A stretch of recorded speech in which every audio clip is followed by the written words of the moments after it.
साल 2025 भारत के लिए कई ऐसी चुनौतियों को लेकर आने वाला है जिन्हें हल करना आसान नहीं होगा। इस साल भारत क्वाड नेताओं के शिखर सम्मेलन और संभावित भारत EU शिखर सम्मेलन की मेजबानी करेगा। वहीं प्रधानमंत्री नरेंद्र मोदी SCO शिखर सम्मेलन में चीन की यात्रा कर सकते हैं। इसके साथ ही माना यह भी जा रहा है कि रूस के राष्ट्रपति व्लादिमीर पुतिन भारत आ सकते हैं। पिछले साल की तरह इस साल भी भारत कई मोर्चों पर एक साथ लड़ रहा है, लेकिन इस बार चुनौतियां कुछ अलग है और नई है। 20 जनवरी 2025 को डोनाल्ड ट्रंप अमेरिका के राष्ट्रपति पद की शपथ लेंगे। अपने शपथ ग्रहण समारोह में ट्रंप ने चीन के राष्ट्रपति शी जिनपिंग को आमंत्रित किया है, लेकिन अभी तक ऐसा कोई नेता भारत के लिए नहीं आया। 24 से 29 दिसंबर तक भारतीय विदेश मंत्री अमेरिका के दौरे पर थे। यहाँ उनकी मुलाकात अमेरिकी विदेश मंत्री एंथनी ब्लिंकन और राष्ट्रपति बाइडेन के राष्ट्रीय सुरक्षा सलाहकार जैक सुलोविन से हुई। बाइडेन प्रशासन में दोनों देशों के संबंध गहरे हुए, लेकिन अमेरिकी जमीन पर खालिस्तानी समर्थक नेता गुरवंत सिंह पन्नू की हत्या की कथित कोशिश के आरोप ने तनाव बढ़ा दिया है, जो फिलहाल जारी है। पन्नू न्यूयॉर्क में रह रहे हैं और सिख फॉर जस्टिस के संस्थापक और वकील है। भारत सरकार ने उन्हें 2020 में आतंकी घोषित किया था।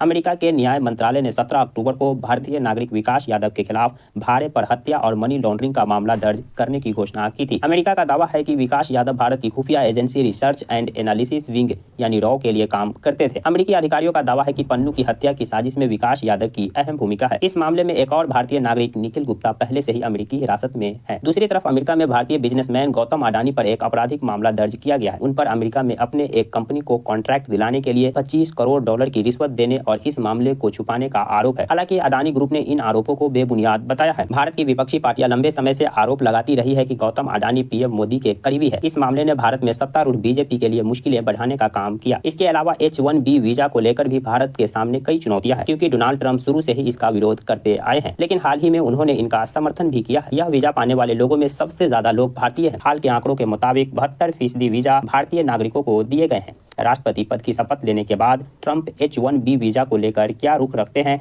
ये आने वाले दिनों में पता लगेगा। साल 2023 में कनाडाई नागरिक हरदीप सिंह निज्जर की हत्या के बाद भारत और कनाडा के रिश्ते अपने सबसे खराब दौर से गुजर रहे हैं। कनाडा के प्रधानमंत्री जस्टिन ट्रूडो ने देश की संसद में बयान दिया था कि कनाडा के पास इस अपराध में भारतीय अधिकारियों के शामिल होने के ठोस सबूत है। हालांकि भारत ने इस दावे को सिरे से खारिज करते हुए कनाडा से सबूत की मांग की थी। इन आरोप को लेकर भारत और कनाडा के बीच संबंध इतने नाजुक स्तर पर चले गए कि साल 2024 में दोनों देशों ने एक दूसरे के राजनयिकों को निकाल दिया। यह कदम तब उठाया गया जब कनाडा ने निज्जर मामले में संजय कुमार वर्मा समेत 6 भारतीय राजनयिकों और उच्चायुक्त अधिकारियों को पर्सन ऑफ इंटरेस्ट बताया था। पर्सन ऑफ इंटरेस्ट उसे कहा जाता है जिसको लेकर जांचकर्ता मानते हैं कि उस शख्स को किसी अपराध की महत्वपूर्ण जानकारी है। इतना ही नहीं, कनाडा के विदेश उप मंत्री डेविड मॉरिसन ने दावा किया कि कनाडाई नागरिकों को धमकी देने या हत्या करने की मंजूरी भारत के गृह मंत्री अमित शाह ने दी थी। हालांकि भारतीय विदेश मंत्रालय ने इन आरोपों को निराधार बताया है। वास्तविक नियंत्रण रेखा यानी LAC वह सीमा है जो भारत और चीन को अलग करता है। यह 3000 किलोमीटर से ज्यादा है। दोनों देशों के बीच अब तक पूरी तरह से सीमांकन नहीं हुआ है, क्योंकि कई इलाकों के बारे में दोनों देशों के बीच मतभेद है। इस सीमा को 3 सेक्टर में बांटा गया है। पहला पूर्वी सेक्टर जो अरुणाचल प्रदेश और सिक्किम तक फैला हुआ है।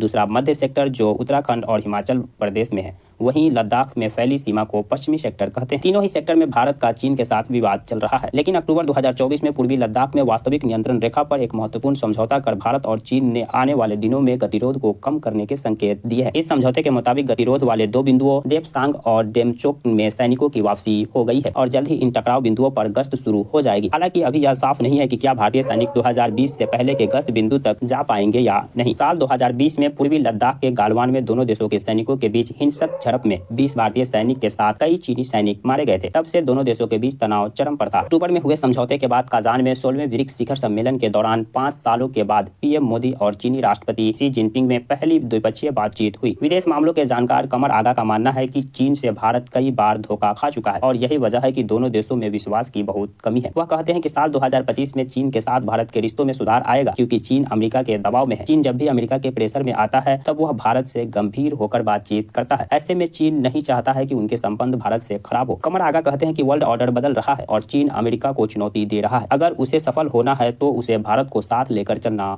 प्रधानमंत्री नरेंद्र मोदी ने तीसरी बार पद संभालने के बाद पहली द्विपक्षीय यात्रा के लिए रूस को चुना था। जिस वक्त PM मोदी रूस दौरे पर थे, उस वक्त पश्चिमी देशों का सैन्य गठबंधन नेटो बैठक की तैयारी कर रहा था। बैठक में यूक्रेन के लिए सहयोग और उसे नेटो सदस्य बनाने को लेकर बात होनी थी। मोदी की यात्रा और रूस और भारत संबंधों को लेकर पश्चिमी देशों में बहस जारी है। यहाँ तक कि अमेरिकी विदेश मंत्रालय ने इस यात्रा को लेकर चिंता तक जाहिर की थी।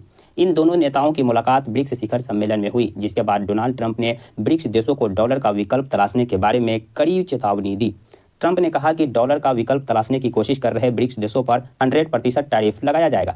फरवरी 2022 में शुरू हुआ रूस यूक्रेन युद्ध के बाद से रूसी राष्ट्रपति डोनाल्ड ट्रंप पुतिन ज्यादातर पश्चिमी देशों के निशाने पर है और रूस कड़े आर्थिक प्रतिबंधों का सामना कर रहा है।